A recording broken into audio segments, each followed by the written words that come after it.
You know, it's kind of weird how sound can't travel through space, but there's a word that refers to qualities of both sound and space. At any rate, in today's humble opinion, we're hearing all about volume.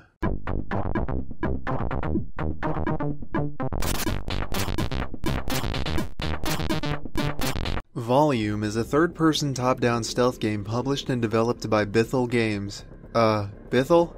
Bithell?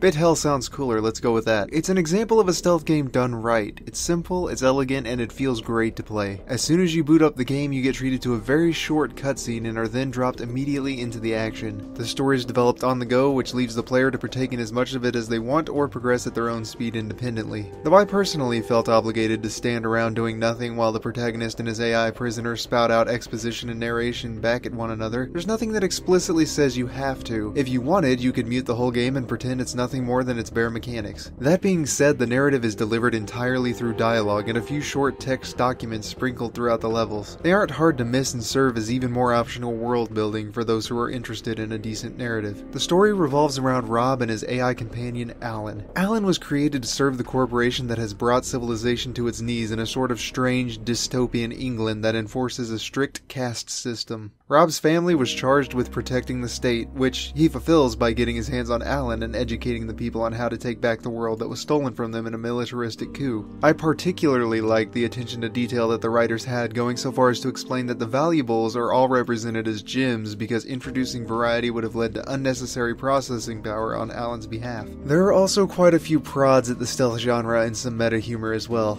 Gameplay-wise, it manages to hit all of the notes that I love in a stealth title. Every mission feels like a series of puzzles as you contemplate your next move and execute plans of action. Every move feels more calculated than other stealth titles that I've played, which may honestly just be my own lack of experience with the genre. They also introduce elements over the course of the whole game, creating a very smooth learning curve that constantly keeps your attention over the course of its 100 levels. They give you a few neat tricks to work with, like whistling, throwing sound, and sticking up mesmerizing doodads on the wall. Everything you need to get enemies focusing their attention where you need it most, not at you. Though I've noticed that stealth titles have lately had this fascination with including toilets that you flush to distract guards, like none of the people that you're up against would ever have to use the bathroom. The level design has a few simple additions that add a bit of depth to what you should pay attention to. For instance, a lot of the walls are actually half walls. They have the benefit of being able to have stuff tossed over them, but have the weakness of not blocking line of sight unless you're hiding against it. I might not have checked it out on my own, but having played it, I would say that it's a game that's easily worth $30. It's fun, it's got a ton of levels, and when you finish with those, they have a lot of community-created levels as well. If you've got the $19.99 to spare, I'd say that it's more than worth it. But if you can't afford that, look out for it to be on sale for $9.99 or less. The amount of fun that I had playing this one earns it a 9 out of 10 in gameplay, and a 10 out of 10 in value. With an average score of 9.5, it earns an A.